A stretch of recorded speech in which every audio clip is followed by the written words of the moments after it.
Hi everyone, my name's Anna Marie. Welcome to this card making project. Today we're going to make a gorgeous card using lots of Anna Griffin goodies, and we're going to use one of my favourite products, which is the Favourite Flowers collection too. So without further ado, we'll get on. Everything I use I'll put in the description box below. If you've got any questions, feel free to ask. If there's anything that I've missed or anything that you just want to know. So the first thing we've got is our card base. Now this is a 7x5 inch card base and it's ivory in colour. It's one of my favourite, well it is my favourite size to use, and I'll show you how it looks on our cardometer just to give you an idea of what size it is. So it's smaller than the A5 and it's bigger than the A6. There we go. So that gives you a rough idea of the size that we're working with. Now the first thing that I always do is take my bone folder, which this is an Anna Griffin bone folder. It's available in her Essential Tool collection. This is the one that I use. I use it whether I'm on screen or off screen, and I use it on every card that I ever make to make sure that I've got a good sharp crease along the edge, because it gives it a professional look and it makes it stand up nicely. This doesn't matter whether it's a pre-bought card or it's a card that you're creating yourself. My camera's just zooming in and out and sorting itself out, but it just helps it and gives it that perfect finish. So the first thing we're going to do, as always, is the inside.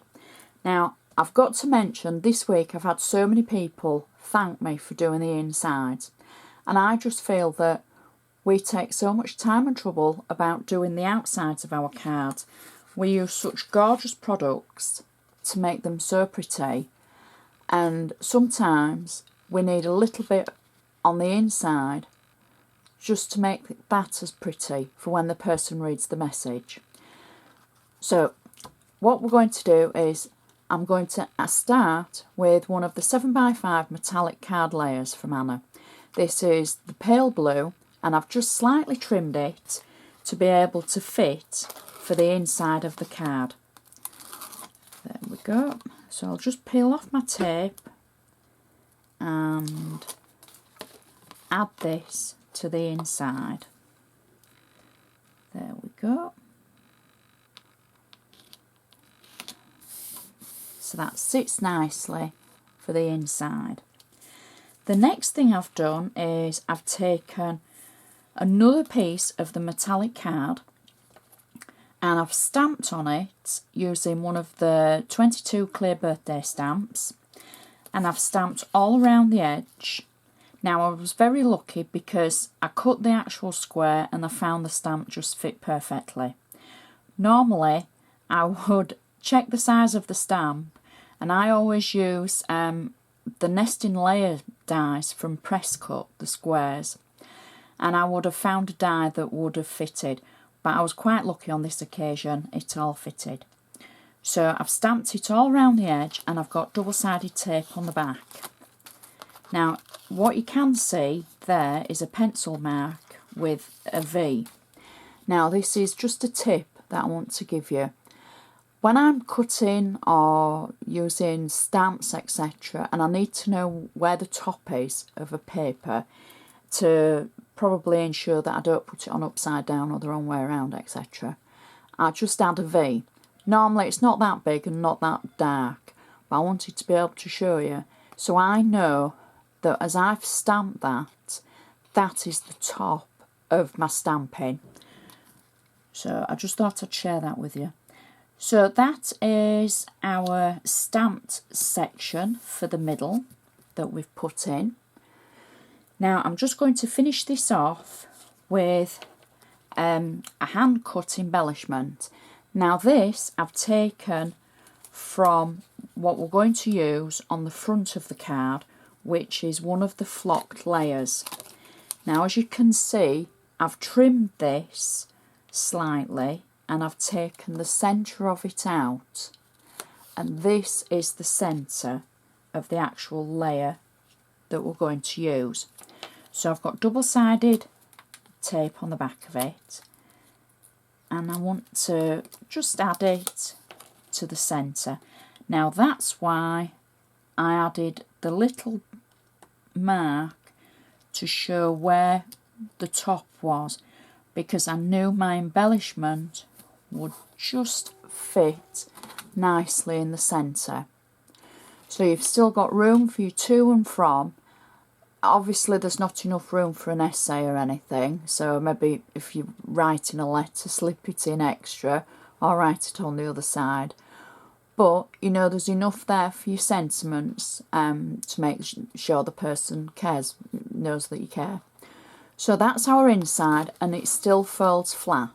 There's not a lot of depth to it because we're going to have a little bit of depth on the front. Now I'm going to take my bone folder again, and I've been asked why I do this again now. It's simply because where we've added our inside, I want to make sure that it's still got that good sharp crease and we haven't disturbed the actual spine or anything of the card, and so that it'll still stand up nicely when, you know, it's on that mantelpiece. So the next thing I'm going to do is I'm going to start with the front of the card, and I've got one of the metallic layers again, just the same as the blue that we used for the inside. I've got double-sided tape on this, and I'm going to add it to the front of our card.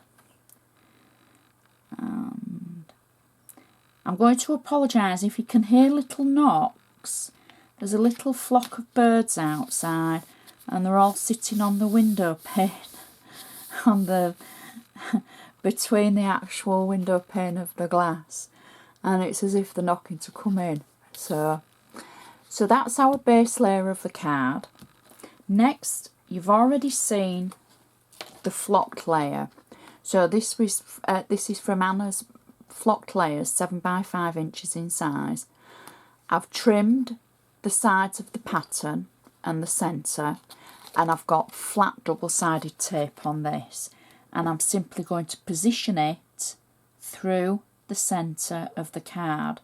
Now it's slightly smaller than the base layer, which is what I want. It isn't the fact that it's that size. I've trimmed it slightly smaller. So the next layer will sit on perfectly, and the next layer is one of Anna's glitter stickers, again in the pale blue. Now I just think this is such a pretty colour. It's a nice blue and it's one of my favourite colours. I really do think that's gorgeous. So these are glitter stickers. They're an encased glitter on the front. It's not going to shed. You're not going to lose any colour onto your hands. And all you do is peel off the back of the sticker like that. Now it's got a good hard stick on it. If for any reason you find that it's not sticking on the layer that you're putting it on, just add a little bit of wet glue to it. I haven't really found that I've had a problem. But if you find whatever you're sticking it to, now flock might be one of those things that you have an issue with, because sometimes flock is quite difficult to stick to. But I'm going to go for it without. So I'm going to position my glitter sticker through the centre of the flock layer, like so. I'm going to press it down firmly, and I'm not going to worry about how much pressure I'm putting on because they're all flat layers. It isn't that I'm going to squash anything. I'm not going to squash the flock because it's there, it's not going anywhere. You're not going to destroy it by pressing down. So that's my glitter sticker on the front of the card.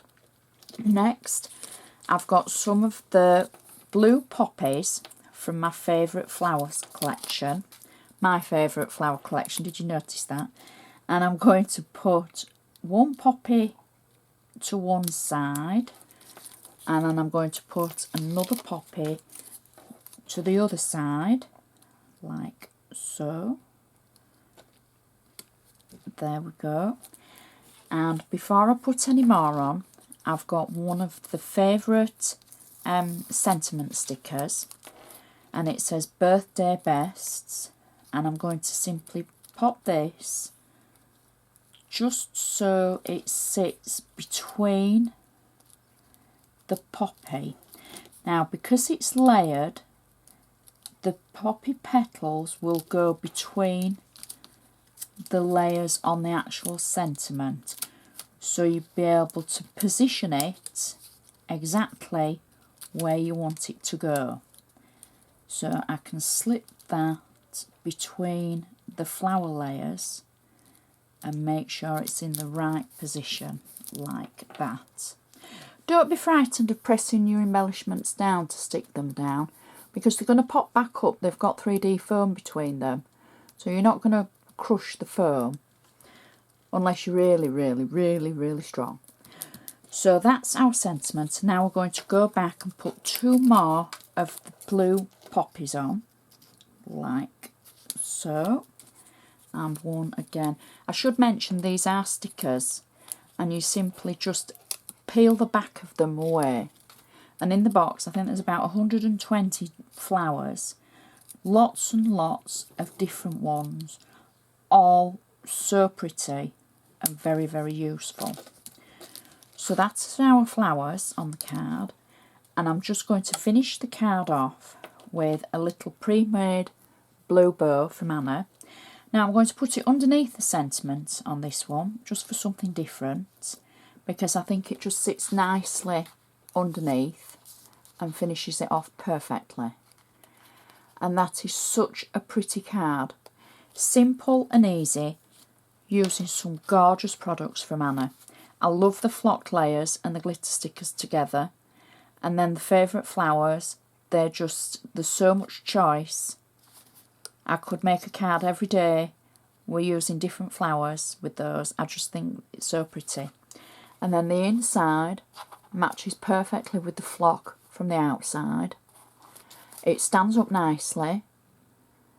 Now, I've been asked why I show how it stands up. It's to prove that A, it's a card, and B, nothing falls off it and it won't topple over, and how it would stand on a mantelpiece or a windowsill. So that's our inside, and that's our outside, and that really is such a pretty card. I hope you've enjoyed watching. If you've got any comments or queries, please feel free to ask. I try and get back to you as soon as I can, but give me a couple of days because of, work commitments and things like that. So all that remains for me to say is thank you so much for watching, and I'll see you next time.